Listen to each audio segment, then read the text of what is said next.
Tim. Nick. Hello, everybody. I can't look at you for a little while. No, it's okay. I have slight anxiety issues.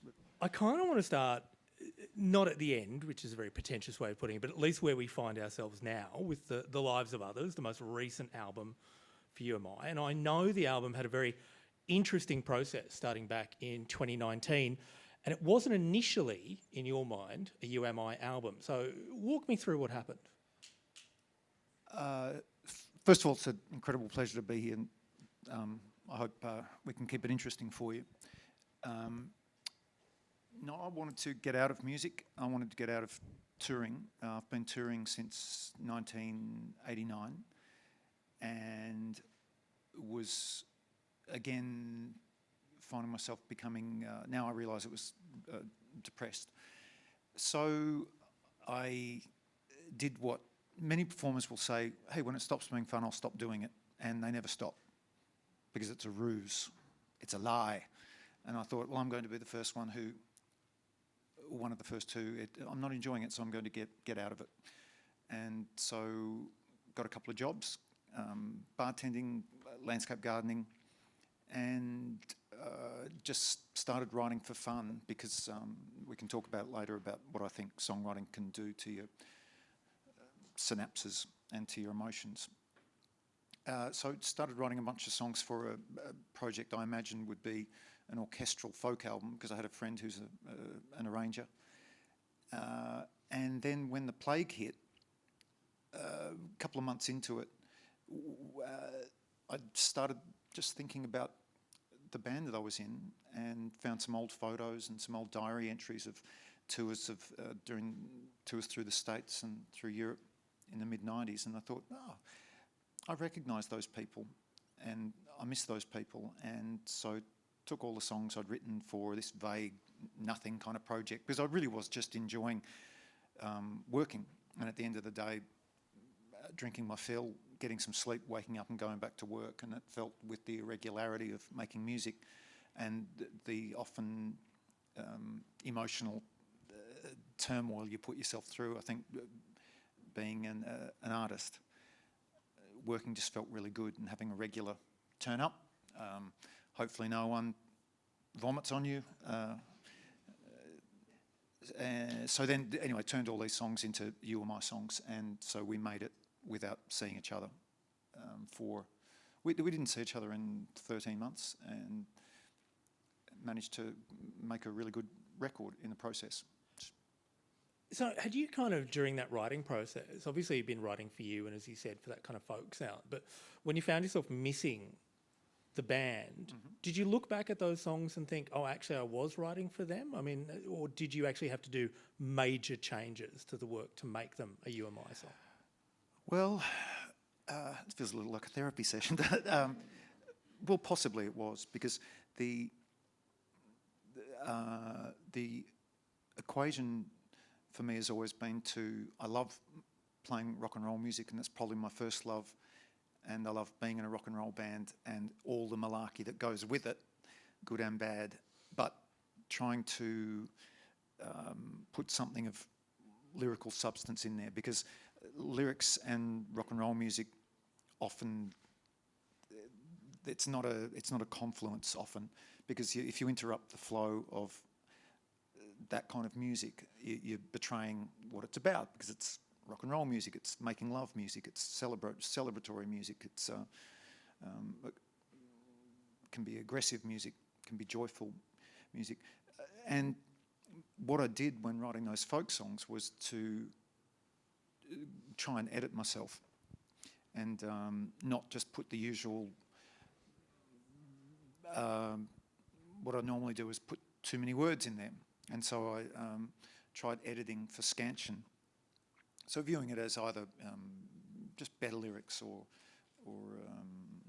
scansion was a big word for me, to not interrupt the flow, but make sure that the lyrics each had either a story or a theme, and it wasn't just bam ba ba lam ba bam ba bam bam. And there's nothing better than a good bam ba ba lam ba bam ba bam bam. Of course not when you've got a voice like mine or a face. Little Richard could do it better than anybody. So finding this new style of songwriting, was that difficult as a mindset to get into, or was it actually something you feel like you had been looking for a while? Well, it's possibly because of my upbringing, musical upbringing, and also with my family, that we were a family that never held artists or writers in great regard.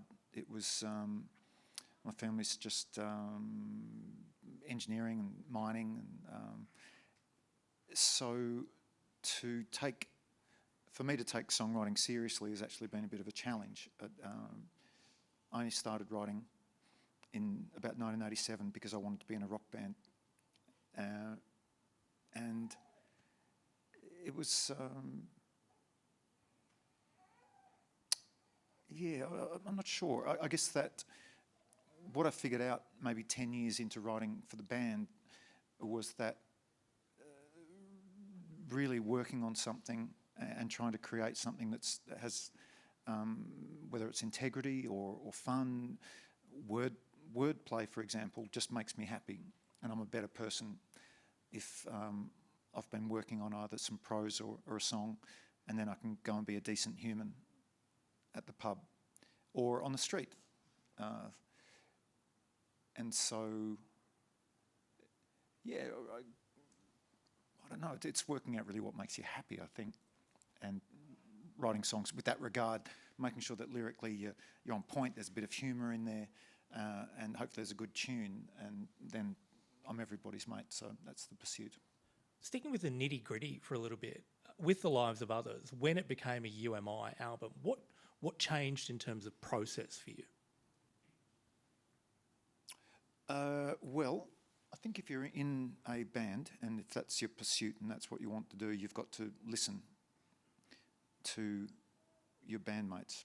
And thankfully I'm in a band with great musicians and very instinctive musicians, and also very impatient. So it was all about Rusty, our drummer. If I didn't hear Russell on the tune, and if I felt that what I was doing lyrically was obfuscating what he was doing, or it messed with what he can do rhythmically, then that's got to be cut out. And so I was just visualising my friends in the band, and once I could visualise them, I knew that it was a band song and it wasn't a song for something else. Because often, and maybe we'll talk about this a little later on as well, that I do run into a lot of folks who make demos at home and they dictate to the people that they're playing with, this is the way I want the song to sound. And if you have that vision, then good on you. You're a smarter person than I am. But the only thing really I've learnt in 51 years is always be polite to your bartender and always be polite to the crew. And number 3 thing is if you're in a band with people, I think it's well within your interests to recognise that your first idea may not be your best idea, and your ideas may not be the best ideas. I'm in a band with who I think is the most exciting drummer in the world, and so I'm going to listen to him. And there were a couple of years then when I had smoke blown up my arse and had arias falling out my pockets, and I probably told him the way to play, and I'm ashamed of that because he's smarter and he's better and he's exciting, and so visualising my bandmates and just wanting to give my 25% to the band. You're very much describing a relationship that's built around trust. Yeah, it certainly is. I've played music with people that I don't trust and I don't particularly like. I don't like the way they treat people. I don't like the way I've felt around them, and it's not worth it. I was thinking about this morning between 2 and 4 a.m. about artists who I spoke to Gene Simmons of Kiss 2 weeks ago from a radio show, and Gene has said some horrible things, but he's also a big. I was a member of the Kiss Army at 13, massive Kiss fan, and talking to him, and his raison d'etre has always been you work hard, you get up, you make the money, but work. You've got to want to be great. You've got to want to be great. And we talked about, because I don't recognise that in myself at all. I don't think I'm bloodthirsty or I don't want to be number one. I'm happy being number 17 as long as there's a six-pack there somewhere. And what am I trying to say? I think with that, you've got to be the best. You've got to get up and you've got to work hard and you've got to sacrifice everything for it. I really honestly think that is a terrible way to go about it, because I think to strive to be happy is not, and to be gentle and to find peace is not betraying your art at all. Now, I'd thought up until about 2 a.m. last night that drinking and drugging and sacrificing everything, including your family, for the song is absolutely legitimate. It's not. I think that if you live to be a decent human, you're not sacrificing anything for your art. And why I was thinking about that when thinking about Gene Simmons and my conversation, it just seemed that we're such characters at absolute opposite ends of every spectrum. But yet we had this marvellous conversation about parenthood, about his relationship with his mother. It helped that I knew every B-side from his 1978 solo record. He was very flattered by that. And we came to this, I think, this kind of understanding about just being a decent human is that's no betrayal of your art. But it's a very pervasive myth, the tortured artist, that if your emotions aren't writ large, they can't be meaningful. I swallowed it hook, line and sinker, and probably will tonight as well, because it's just hardwired in there. I grew up, my heroes, the big ones like Keith and Paul Westerberg and Townes Van Zandt, and living hard, and that's going to be your, cleanse those doors and perception and the Lizard King and drop acid and write about your experiences and start taking heroin and get into that, and you just got to it's okay to be an arsehole because you're an artist, and that whole thing. It's pervasive, and it's bullshit. Absolute bullshit, because there's the rest of the day where you're interacting with other humans and animals and trees, and that's all the good stuff. It's bullshit, but it's got to be liberating on some level. Feeling like there's an excuse to give in to your worst excesses of id. We sort of see it in politicians, really, and see it in business leaders. That same, narcissism, I guess. I'm a narcississy, but I'm not a narcissist. I can't believe that hasn't been... I researched Narcississy because I think it's the greatest band name of all time. And if any of you take it... You're on notice.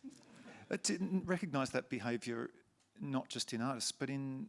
I look at... I was listening to Netanyahu speak last night, being ousted out of Parliament, and I just couldn't believe that a human could... You're in this position of responsibility, talk that way, or seeing Morrison smirk. And that has that same... For me, that brooch of... excuse my language, but buggy all, and I've just got this pursuit and I know what's right and I'm just going to just go hammer and tong for it. And if you've got those same characteristics and you declare yourself an artist, well, I don't know, I think you're...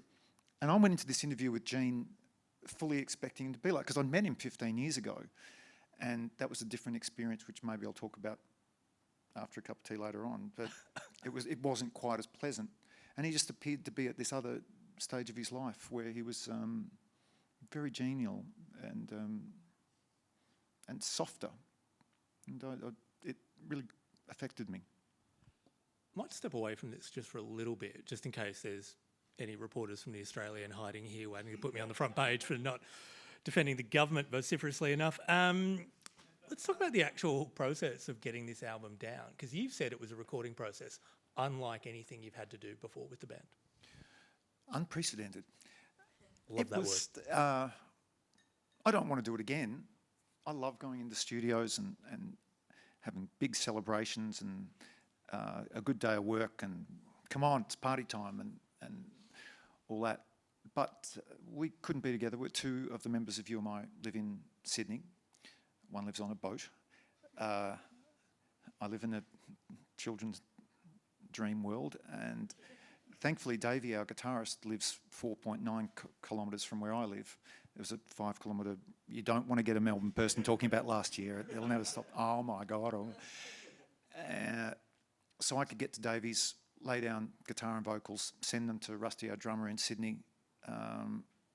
And we just did that. I mean, the technology of recording, which I'm not very, I haven't studied recording at all. I have studied music for a year when I was 16, that's about it. But the possibility of making a record that way exists, and so we did, because it was what was available to us. But was it a problem? Oh, well, it had its problems, but not being in a room together. But not being in a room together made it possible in a way, because we're kids, you know. We get together, and if we have a good recording day of 8 hours, then we go out for 5 days, and we're a rock and roll band, you know. And then nothing gets done for a week. That's us. We did that. We were in our last record. We were in Brooklyn at Daptone Recording Studios, House of Soul, in Brooklyn, and flew all over there. We were so happy to be recording at Daptone. Tiny little studio, but we had a great first day, and so then it's New York. What are we going to do? We went out and so days of rubbish, and we only had 8 days there, so we really shot ourselves in the foot by being just, you know, hey, rock and roll. And this time we couldn't, because we couldn't see each other. So it was, you know, send it along, have a beer or have a cup of tea or whatever, have a sanger, you know, and we weren't around to encourage our worst desires, or, you know, which is having fun and larking about. But is that missing then from the process? I mean, does the album feel the way you wanted it to feel, given the way you had to record it? It feels completely the way I wanted it to. It feels exciting to me, and it sounds like people desperate to be together and playing as if they just want to be in a room together. It's a little slipshod, tempos. Nothing's really been, is it quantized? Is that the term where things get... Thank you. I may have a project for you. It's been remarked upon even by the guy who mixed it, Paul McKercher, who mixed a bunch of UMI records in the UMI records that everyone seems to like, back in the mid-90s, and he said this doesn't sound like 4 people in 4 different parts of the world. It sounds like you're in a room together, and I guess that was our... It seems as if you can't manipulate something to sound like that. But I guess that's people who have been together in a band for 30 years together. Rusty reckons he knows what physically I'm doing. When he can hear me, he's not even seeing me. What my right arm's doing, what my left arm's doing, what my right butt cheek's doing, and he plays off that. I didn't even think he looked at me, but apparently he does. And that knowing what we do physically helps with the way we play, because you're playing off each other. We're listening to each other. It's that 30 years of experience, but also that trust we talked about before. Yes, and I like the way you've done that. I've got much to learn from your radio skills. Yeah, I guess when the band started off, I would dictate the way I wanted things to be, and I guess that's the way you learn. I don't think you can... I don't want to at all suggest to anyone it takes time. It takes 30 years. Maybe we're just... I'm a slow learner. Maybe our band is... It's taken us that time. But I don't think that's necessary. You know, that you got to do the hard yards thing was such an edict when we were starting out, you needed to play 500 shows before you got an EP together.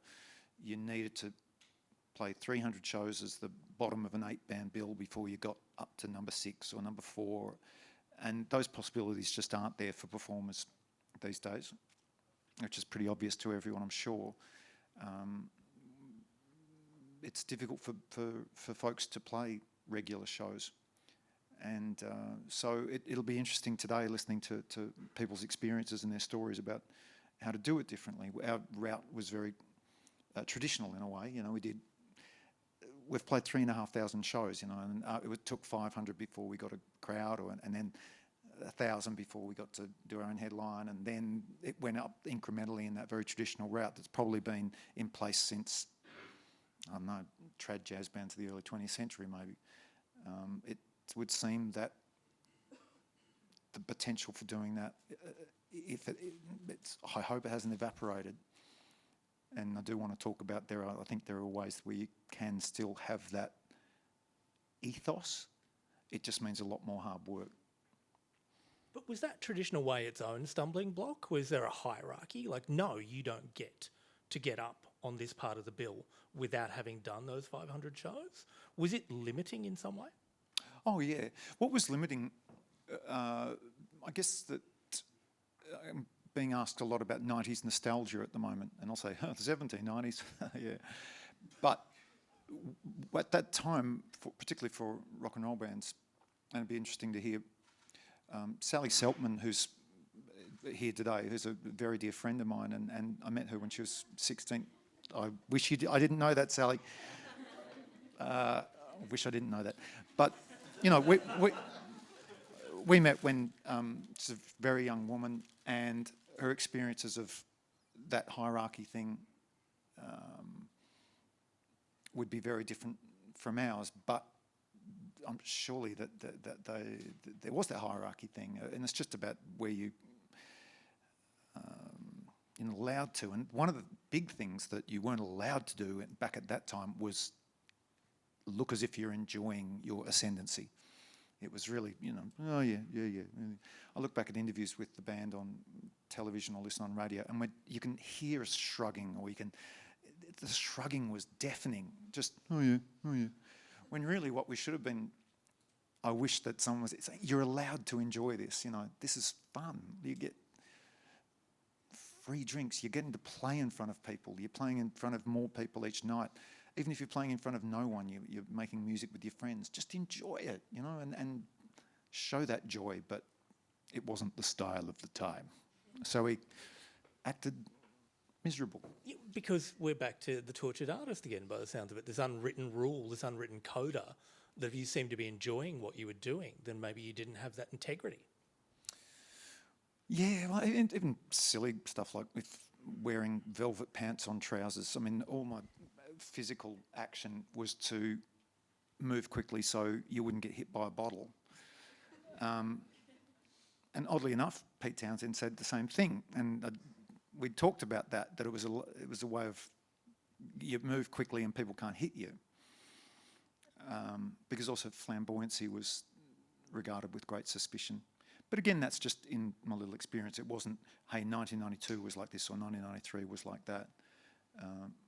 But that was just our little experience. Are the changes for the better?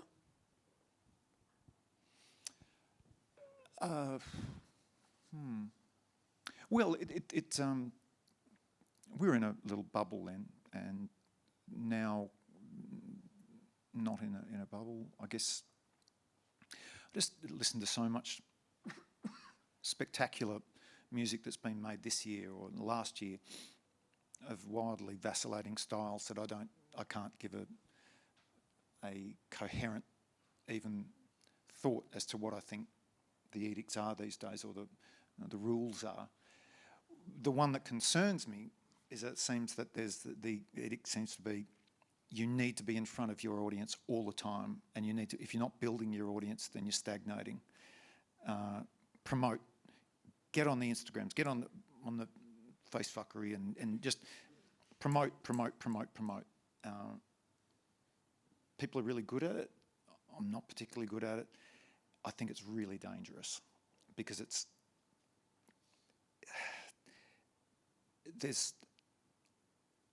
my own thought is that you need to just not be promoting yourself all the time.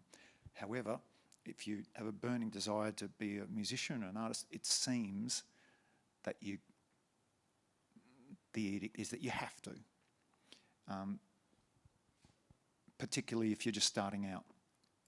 Get out there, get yourself in front of people.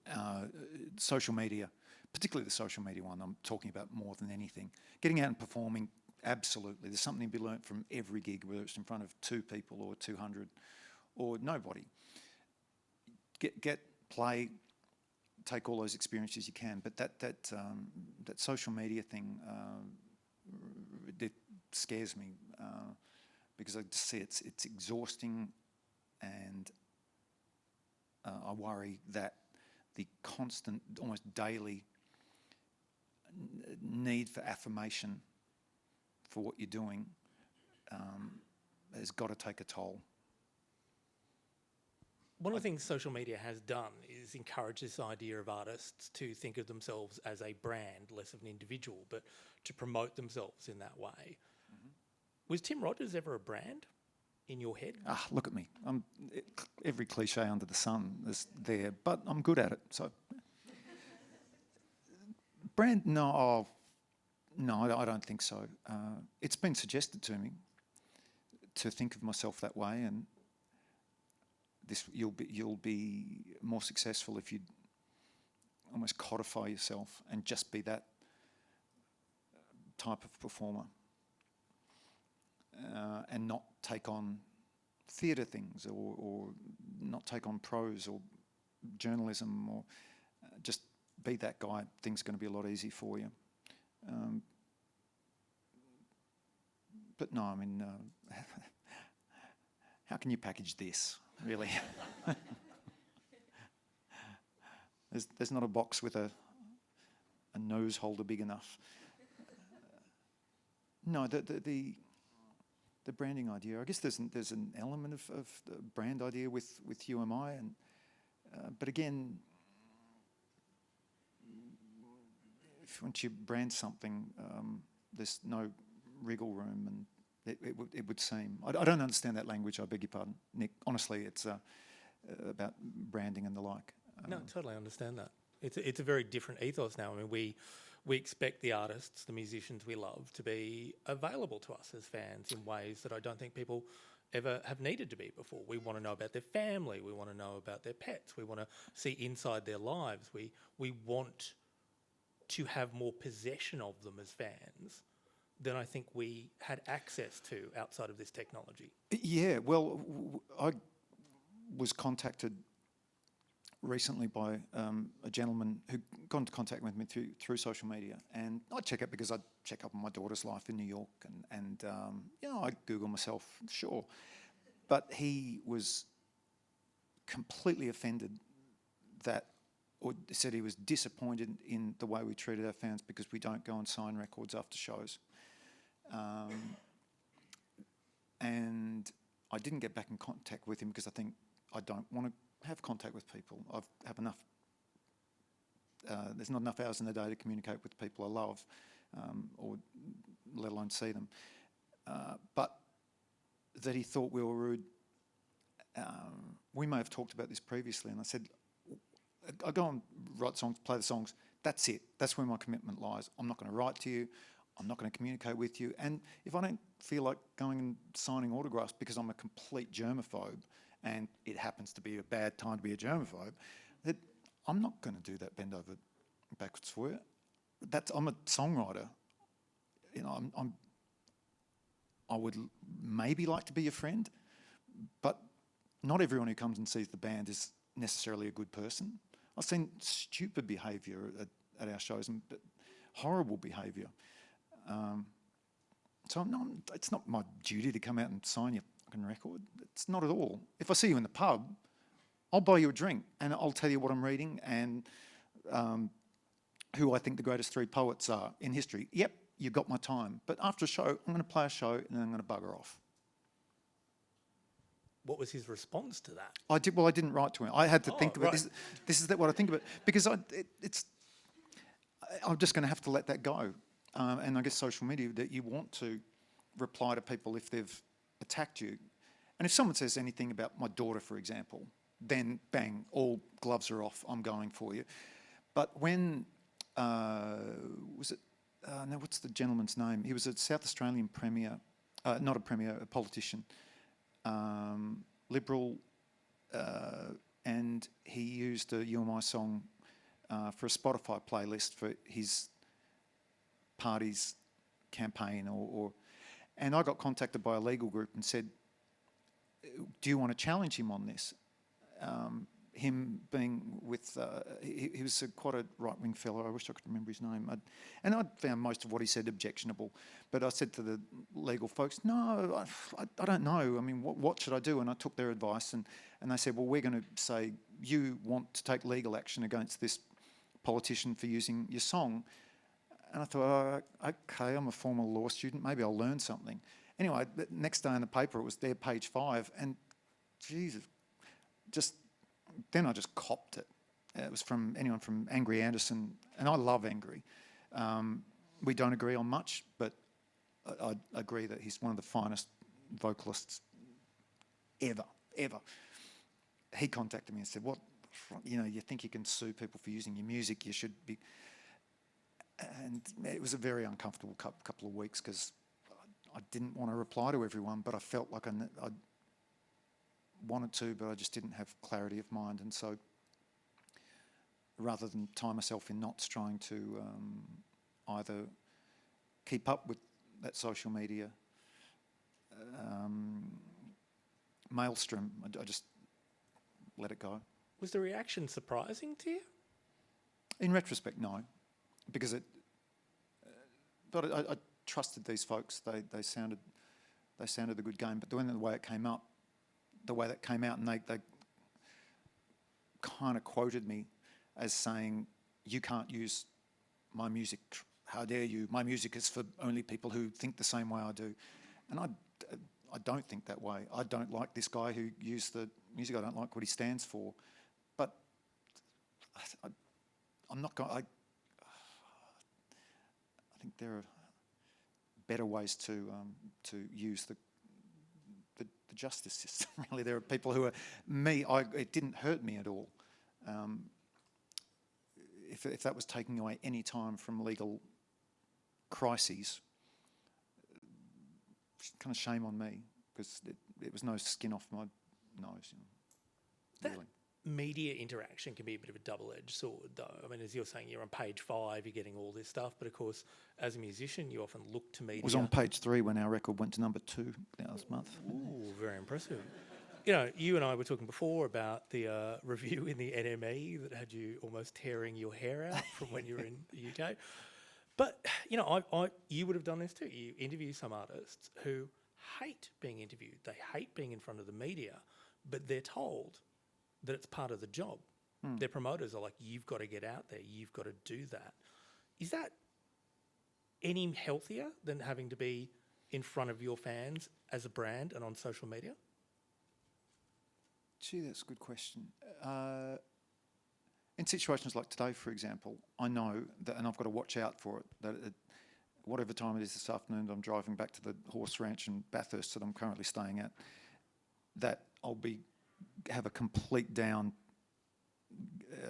mild blue, and I'll have to think, why is this happening? And it's because I think that talking about yourself and talking about your art, I've got about 45 minutes and then I'm done. Today is longer than that, and so last night was thinking, you've really got to just be conscious that you are going to feel like falling off a cliff this afternoon. That's what goes on up there for me. I really hope it's not the same for other people. But keeping a little eye on that, I think, is important. And what I was on my soapbox about before, about living a good and the pursuit of happiness and peacefulness is not anathema to making good art. Is that how you balance yourself when having to do things like this, is to just be aware of the crash, or is there more that you can do for yourself? Normally I just drink my way through it, and when it happens with shows, because after shows there's potential to drive, and so what I've done is just drink my way through it, drug my way through it, and I'll see you at the end. And I'm deliberately driving tonight, so I won't do that, you know. And when there are days of doing other things other than playing, maybe I'll do that a little more often, or ride a horse to that day. See, I mean, the dream that you presented, I mean, wow, getting to talk about your art and about yourself, and that's the dream. Surely that's the narcissist's dream, and to a large extent, it's flipping great. It's better than cleaning up vomit in the toilets at the basement at the Espy. It is. It's better than digging ditches for a plumber. It's better than that. However, just checking in on yourself is not such a bad idea, because it's absolutely seen is that no amount of success will determine that you're happy.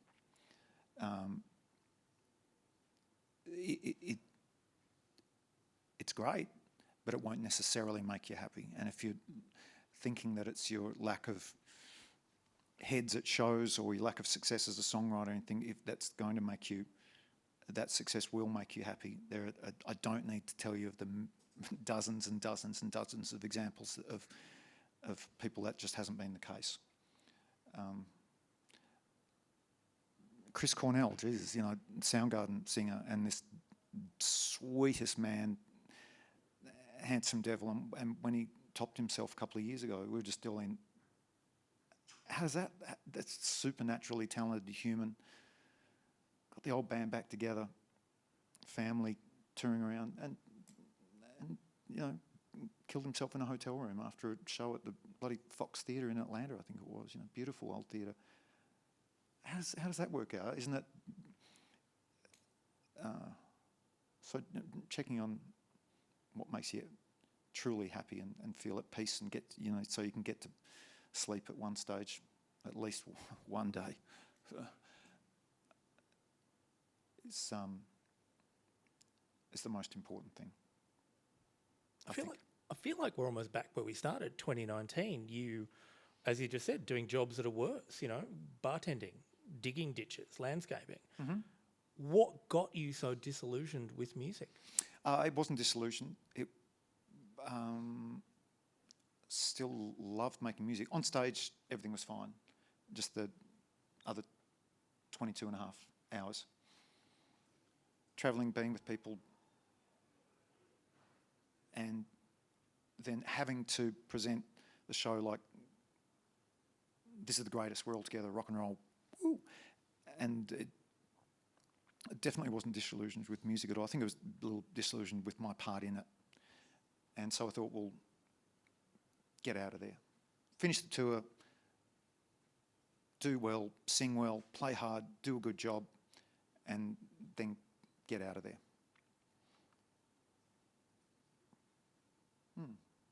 So are you back in a space where you want to do this again now that you've put together this album? Well, kind of.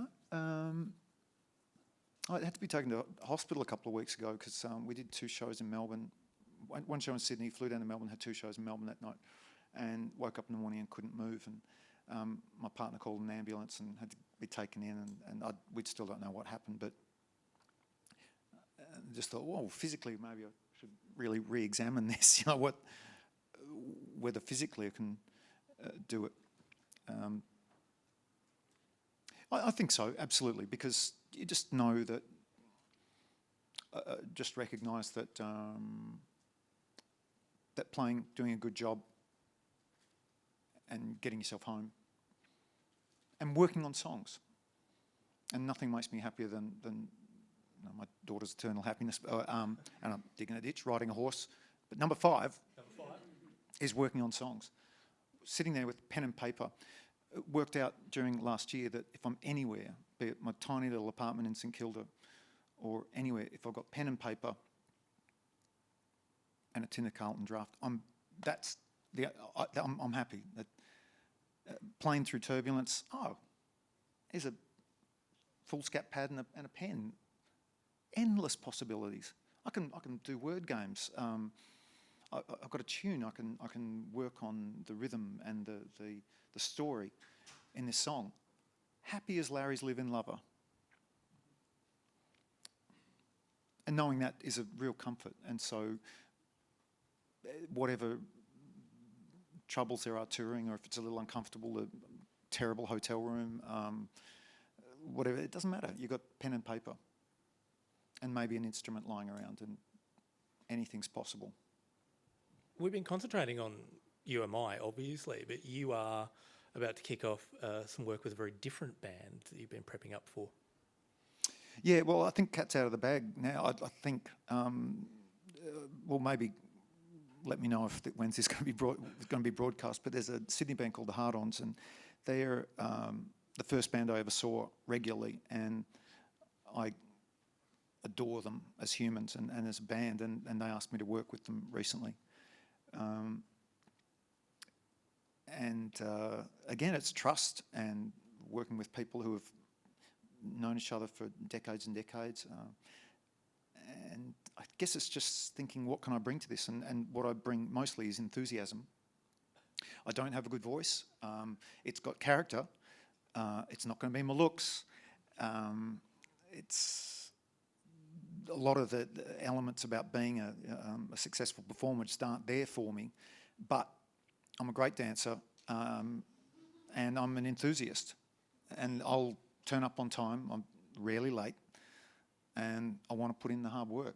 And so it's really working. We finished a record and it's brilliant.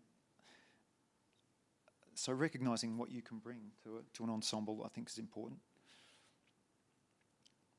Which is for solo performers, and as I'm sure there are many here, I'd encourage you to try working with other people, even just as an experiment.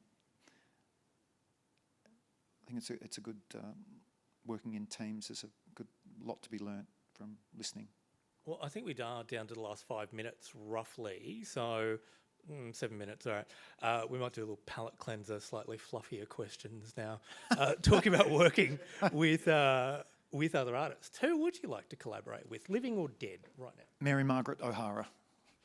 Mary Margaret O'Hara, Canadian performer, made the greatest album I've ever heard called Miss America in about 1987, 89, and has not made another album.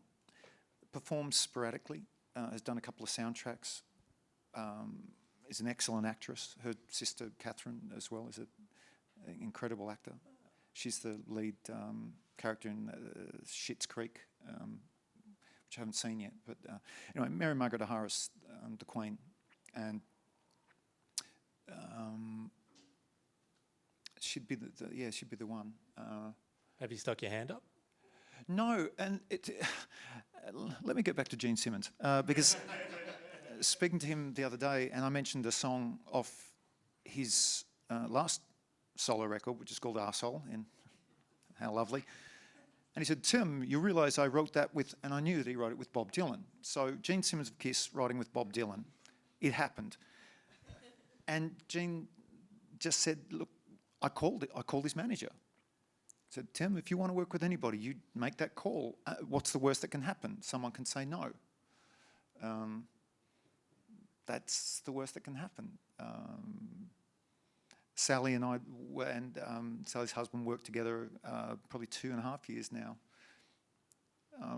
She contacted me, and we're friends, and I went, yeah. I'm trying to think, someone that maybe wouldn't. The Bamboos, brilliant Melbourne band, they called me and said, would you be interested in being our singer for a year? I went, yeah. What have I got to wear? Where have I got to be? Taking those chances, I think that's what it's about. Unless, of course, you have a clear vision of what you want to do and you know that makes you happy, then absolutely go for that. I just encourage anyone to try collaborations. One thing haven't done is sat in a room and written songs with somebody with a view to making a hit song. I remember it was in 1997, I was living in West Hollywood, Los Angeles, and the A&R guy at Warner Brothers at the time said, we're going to send you to London to write with Ray Davies of the Kinks. Now, he knew that Ray is a big hero of mine, and I went, get me a ticket. Business class stretching it? No. And then the next day I went back to them and said, I'm not going to do it. I said, but what? This is writing with the hero. And I said, because I think if I say yes to this, we're going to come back with 2 songs and you're going to go, oh yeah, they sound like Ray Davies songs with Tim Rogers on them. But now can we ask you to write with this person who's a hit maker, you know? I just think that's a trouncing to nothing. I think to write a good song, no one knows when they happen, so just keep writing. Write bad songs, write jingles, write comic songs, try a narrative. But if anyone tells you do this and it will make it more successful or more palatable on radio, just I'd run as fast as you can the other way. Back to integrity again. But hang on, was that a yes or a no that you've contacted Mary Margaret's manager? I haven't contacted Mary Margaret, no. I wouldn't know how to get in contact with her other than ride a horse to the highest mountain and call her name. Well, with a couple of minutes left, what is the best bit of career advice you were ever given? Best bit of career? It's the truth. I don't think anyone told it to me, but it was my dad. It was just about working with people that you trust and not necessarily friends, but people that you trust, that you and that you're inspired by. I think. Best advice, we've made so many bad decisions. I mean, our band and myself, I think we've been on 28 different labels, signed contracts which shooting ourselves in the foot, did tours we shouldn't have, made some pretty ordinary records, did some horrible, stupid things, some of them on stage. But, you know, to get to the point, 51, pretty happy. Doing all right, get asked to talk to, you know, beautiful people in a beautiful town. That's not doing too bad. Recognising that there's no set trajectory. If someone tells you this is how you're going to be a success, just know. If someone says, I think this is going to make you happy, what do you think? Stick with them. Yeah. Is that what you want these beautiful people to take away from this chat? That bit of advice? Well, I want people to be happy with what they're doing and feel fulfilled and have a real love for it. I love hearing music that's oblique and odd, but it's from loving and wanting to create. And it's a wonderful thing seeing somebody, whether it's, you know, my daughter or a friend or my mum learning piano at the age of 78 and watching that joy where you think anything's possible, and music can do that. Reading really good poetry can do it. Reading fiction. If you're feeling in a funk, read fiction on a page, you know, good book, and you're off. You can do anything. I wish that for all of you all. Everyone, Tim Rogers.